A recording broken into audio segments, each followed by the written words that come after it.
ආයුබෝවන්. අද අපි කතා කරන්න යන්නේ ඔන්ලයින් තොරතුරු හොයන විදිහ ගැන. ඒක දැන් ගොඩක් වෙනස් වෙලා නේද? ඔව් ඇත්තටම ඉස්සර තිබ්බ විදිය නෙවෙයිද? අපි Google වගේ search engine ගැන දන්නවා. හැබැයි දැන් chat GPT වගේ අලුත් දේවල් ඇවිල්ලා reasoning engine කියලාත් කියනවා. ඉතින් මේ දෙකේ වෙනස මොකද්ද? අර අලුත් AI එක්ක වැඩ කරන්න prompt engineer ශිල්පය කියන එක වැදගත් වෙන්නේ කොහොමද?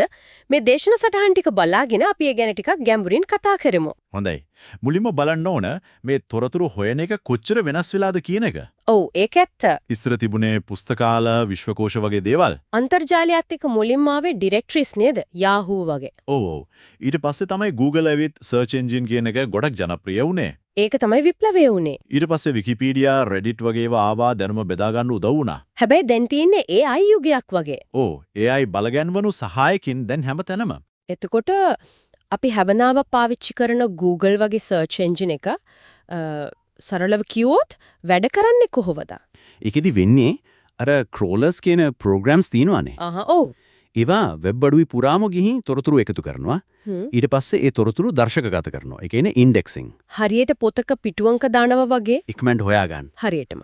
ඊට පස්සේ අපි මොනවා හරි search කරාම ඇල්ගොරිතම් එකකින් තමයි අදාළම ප්‍රතිඵල උඩට ගේන්නේ. ranking කරනවා. මෙතනදී වැදගත්ම දේ keywords. ඒ කියන්නේ මූලපද නේද? ඔව්. ප්‍රධාන වශයෙන්ම ඒක තමයි වචන ගැලපීමක් වෙන්නේ. ඒ කියන්නේ යම් මාතෘකාවක් ගැන හොයන්න පටන් ගන්න හොඳයි.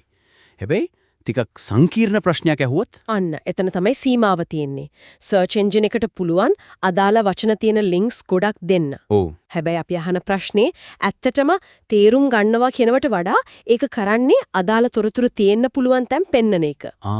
එතකොට සුජු උත්තරයක් බලාපොරොත්තු වෙන්න අමාරුයි. ඔව් සංකීර්ණ ප්‍රශ්න වලට එන්නයි. එතකොට අර reasoning engine කියනව එන්නේ මෙතනටද? chat GPT වගේව කොහොමද වෙනස් වෙන්නේ?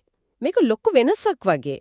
ඔව් ඒක ලොකු වෙනසක් තමයි. රීසනින් එන්ජින් පදනම් වෙන්නේ AI, ඒ කියන්නේ කෘත්‍රිම බුද්ධිය සහ තර්කණය මත. keywords විතරක් නෙවෙයි. නෑ, ඒව අහන ප්‍රශ්නයේ સંદર્ભය, වචන අතර තියෙන සම්බන්ධය, අදහස, ඒ දේවල් තේරුම් ගන්න උත්සාහ කරනවා. ඒ නිසා තමයි ඒවට පුළුවන් වෙන්නේ සංකීර්ණ ප්‍රශ්නවලට උනත් අර ව්‍යුහගත තර්කානුකූල උත්තර දෙන්න. ඒ කියන්නේ මිනිස් අවබෝධයක් අනුකරණය කරනවා වගේ. යොම් තාක් දුරකට. ඔව්. ඒ වගේ හැකියාවක් තමයි හදන්න උත්සාහ කරන්නේ. ඒකින් ඒවට ඇත්තටම අපි අහන දේ තේරෙනවද නැත්නම් ඒක යම්කිසි රටාවකට වැඩ කරන එකක්ද?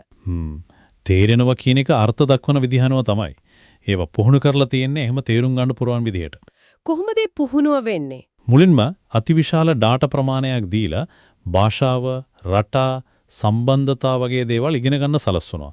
ඒකට කියන්නේ pre-training කියලා. ඊට පස්සේ මිනිස්සු අහන ප්‍රශ්න, ඒ කියන්නේ prompts වලට හොන්නව ප්‍රතිචාර දෙන්න තව දුරටත් පුහුණු කරනවා. හරි. ඒ නිසා ඒවට පුළුවන් මිනිසු භාෂාව තේරුම් අරන් අදාළ ඍජු පිළිතුරු දෙන්න. කතාවක સંદર્ભය පවා මතක තියාගන්නවා. අහන කෙනාගේ අභිප්‍රාය වටහා ගන්නත් උත්සාහ කරනවා. හරිම රසවත්. එතකොට මේ රීසනින් එන්ජින් එකක සාර්ථකව වැඩ කරන්න නම් අපි ප්‍රශ්න අහන විදියත් වැදගත් වෙනවා ඇති නේද? අනිවාර්යෙන්ම. අන්න එතනටද අර prompt engineer ශිල්පය කියන එක සම්බන්ධ වෙන්නේ. හරියටම හරි. prompt engineer ශිල්පය කියන්නේ සරලවම මේ AI ආකෘති වලින් අපිට ඕනම දේ හරියටම ගන්න අපි ඒකට දෙන උපදෙස්, ඒ කියන්නේ prompt එක හදන විදිහ. ඒ කියන්නේ නිකම්ම ප්‍රශ්නයක් අහනවට වඩා දෙයක්. ඔව්. ඒක කලාවක් වගේම විද්‍යාවක්. හරියට AI එකට හරියට කතා කරන්න ඉගෙන ගන්න වගේ. හොඳ prompt එකක මොනවද තියෙන්න ඕන? සාමාන්‍යයෙන් කොටස් කීපයක් තියෙන්න පුරුවන්. පැහැදිලි උපදේශක්, ඒ කියන්නේ instruction එක. ඔව්. අවශ්‍ය නම් යම් સંદર્ભයක් context එක. අපි මොනවා හරි දෙන්න ඕනේ නම් input data. අන්තිමට අපිට උත්තරේ ඕනේ විදිය output indicator එක. හැම වෙලෙම මේ ඔක්කොම ඕනේ නැහැ හැබැයි. නෑ හැම වෙලෙම ඕනේ නෑ. සරල දෙයකට කෙලිම උපදේශ දුන්නම ඇති. වැදගත්ම දේ පැහැදිලි බව.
මේ ප්‍රොම්ප්ට් ලියන එක ක්‍රම තියෙනවා කියලා තිබුණ නේද?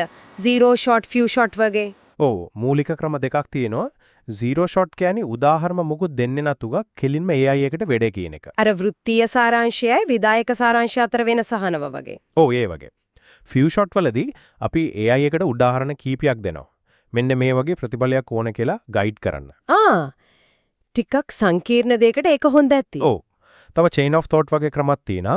ඒකෙන් වෙන්නේ සංකීර්ණ තර්කණයක අවශ්‍ය නම් ඒක පියවරෙන් පියවර යතන AI එකට උදව් කරන එක. ඒ කියන්නේ AI එකට උදව් කරනවා වගේ නිකම්ම උත්තරයක් බලාපොරොත්තු වෙනවට වඩා. හරියටම.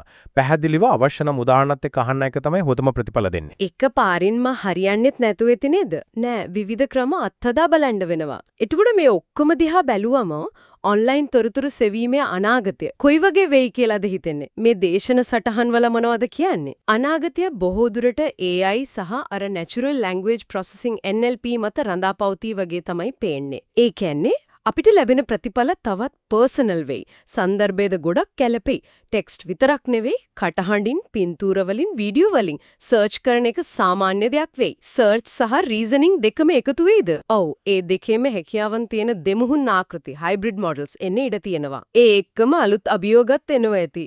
අනිවාර්යෙන්ම දේශන සටහන් වලත් කියනවා මේ වැරදි තොරතුරු පැතිරීම, data privacy ප්‍රතිඵලවල bias එක, ඒ කියන්නේ පක්ෂපාතීත්වය වගේ දේවල් ගැන ගොඩක් හිතන්න වෙනවා. එහෙනම් අද කතාබහ සාරාංශයක් විදිහට ගත්තොත් search engine මූලිකවම කරන්නේ තොරතුරු තියෙන තැන් හොයලා දෙන එක.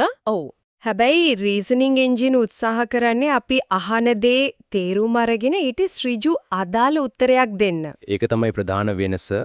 ඉතින් මේ AI එක හොඳට වැඩ කරන්න නම් අර prompt engineering ශිල්පය, ඒ කියන්නේ හරියට ප්‍රශ්න අහන්න ඉගෙන ගන්න එක හරිම වැදගත් වෙනවා. ඔව් ඒක අත්‍යවශ්‍යයි.